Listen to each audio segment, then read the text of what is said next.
Komunikasi antara budaya boleh didefinisikan sebagai pembahagian maklumat pada pelbagai tahap kesedaran dan kawalan antara individu dengan latar belakang budaya yang berbeza, di mana latar belakang budaya yang berbeza merangkumi perbezaan budaya kebangsaan dan perbezaan yang berkaitan dengan penyertaan dalam pelbagai aktiviti yang wujud dalam satu unit kebangsaan.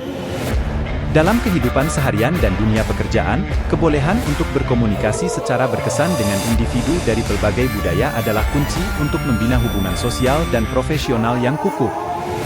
Ini melibatkan kemahiran membina kepercayaan dan keterbukaan terhadap perbezaan. Dalam situasi konflik, pemahaman dan kemahiran komunikasi antara budaya membantu dalam menyelesaikan ketegangan dengan cara yang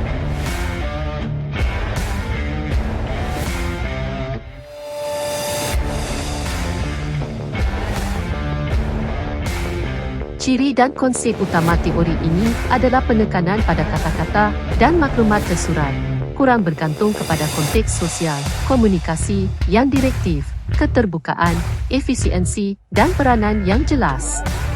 Contoh budaya konteks rendah termasuk masyarakat barat yang sering menekankan kejelasan dan ketepatan dalam berkomunikasi. Dalam konteks ini, dokumen bertulis, perjanjian kontrak, dan panduan yang terperinci adalah penting untuk memastikan kefahaman yang tepat. Selain itu, masyarakat barat sangat mementingkan sesi soal-jawab antara dua hala bagi untuk mengelakkan salah faham dalam berkomunikasi.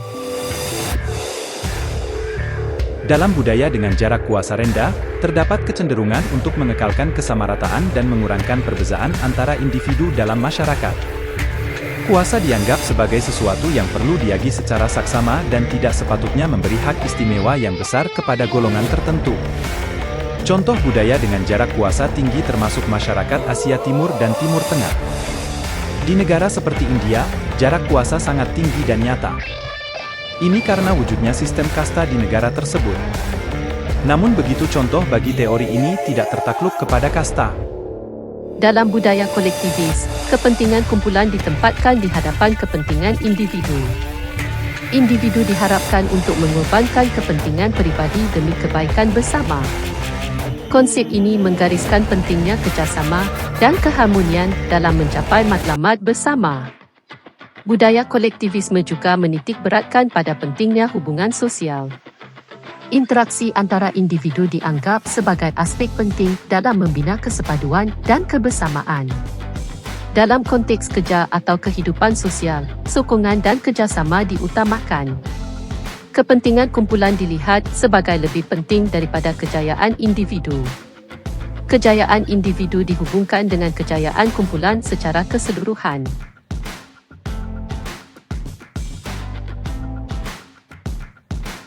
Pengalaman setiap pegawai kastam yang bertugas di lapangan terbang antarabangsa Kuala Lumpur, KLIA, berbeza-beza, namun ada satu pengalaman yang setiap pegawai pasti akan alami, iaitu berhadapan dengan pelancong luar negara yang kurang fasih berbahasa Inggeris.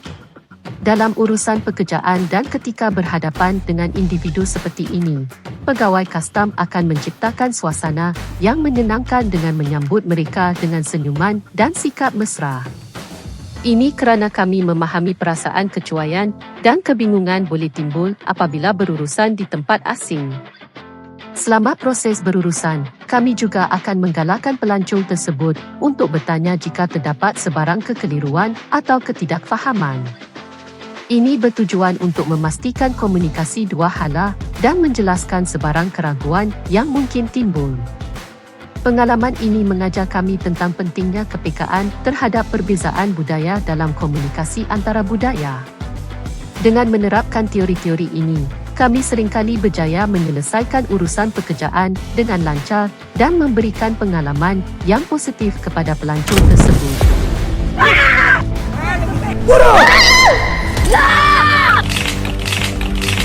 Sebagai seorang pegawai polis yang bertugas untuk menjaga lokap, saya sering menghadapi situasi di mana jarak kuasa dari teori Hofstede menjadi faktor penting. Dimensi jarak kuasa merujuk kepada tahap jurang kuasa dan hierarki dalam sebuah masyarakat atau organisasi.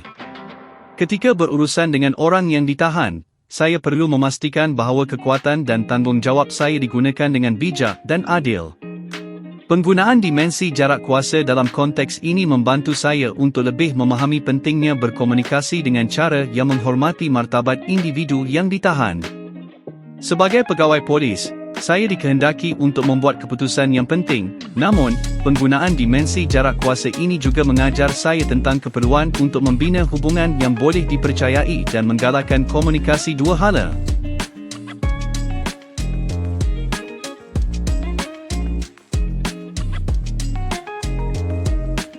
Kesimpulannya, komunikasi antara budaya adalah aspek penting dalam kehidupan seharian dan pekerjaan individu kerana ia membina jambatan kesedaran dan pemahaman antara budaya yang berbeza. Kemahiran dalam komunikasi antara budaya memberikan kelebihan kompetitif dalam persekitaran global yang semakin kompleks dan bersepadu.